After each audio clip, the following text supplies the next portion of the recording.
मंदिर के एक बुत की आंख से मिला था। हीरा कहां से होता हुआ अंग्रेजों के हाथ लगा? नादिर शाह की धोखेबाजी। कोहिनूर का शुमार दुनिया के मुतनाज़ा तरीन हीरो में होता है। कोहिनूर के बारे में कहा जाता है कि शायद तुर्कों ने इसे जनूबी हिंदुस्तान के किसी मंदिर में एक बुत की आंख से निकाला था। एक किताब की मुसन्निफा के मुताबिक कोहिनूर का पहला सरकारी जिक्र सन 1750 में नादिर शाह के हिंदुस्तान पर हमले के झेल में फारसी मौर्रिख मोहम्मद मरवी ने किया है। मरवी लिखते हैं कि उन्होंने कोहिनूर को अपनी आंखों से देखा था। वो उस वक्त तख्ते ताऊस के बालाई हिस्से में जड़ा था, जिसे नादिर शाह दिल्ली से लूट कर ईरान ले गया था। कोहिनूर मुर्गी के अंडे जितना था और कहा जाता था कि ये हीरा इतना कीमती है कि इसे फरोख्त करके सारी दुनिया के लोगों को 2.5 दिन तक खाना खिलाया जा सकता है। तख्ते ताऊस को बनाने में ताजमहल के मुकाबले में 2 गुना रकम लगी थी। बाद में कोहिनूर को तख्त से निकाल लिया गया ताकि नादिर शाह इसे अपने बाजू पर बांध सकें। बाज़ मुहक्किकीन का कहना है कि मुगल ज़ेवरात के माहिरीन में से बेशतर की राय थी कि कोहिनूर की तारीख के बारे में आम बातें दुरुस्त नहीं हैं। दिल्ली पर हमले के बाद कोहिनूर जब नादिर शाह के पास गया तो वहां से कोहिनूर को पहली बार लोगों की तवज्जो हासिल हुई। एक और मुहक्किक के मुताबिक दरबार की एक रकासा नूर बाई ने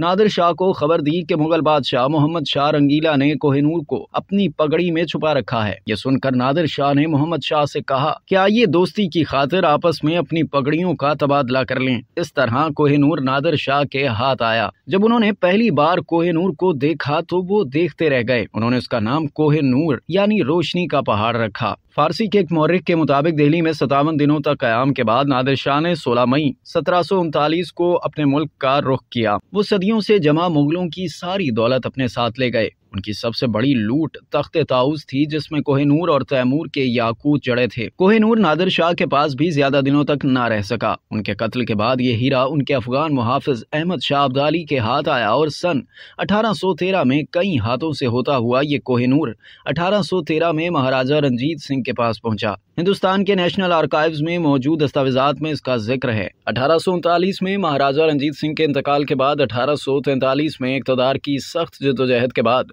5 साल दिलीप सिंह को पंजाब का बादशाह बनाया गया, लेकिन अंग्रेजों ने उनकी सल्तनत और कोहिनूर दोनों पर कब्जा कर लिया। उस वक्त दिलीप सिंह की उम्र 10 बरस थी। उनको अपनी वालिदा से अलहदा करके एक अंग्रेज जोड़े के साथ रहने के लिए फतेहगढ़ किले भेज दिया गया था। लॉर्ड डलहौजी कोहिनूर लेने बजाते खुद लाहौर आए थे। उस वक्त उसका वजन 190.3 कैरात था। लॉर्ड डलहौजी ने कोहिनूर को मीडिया नामी जहाज के जरिए मलका विक्टोरिया को भेजने का फैसला किया।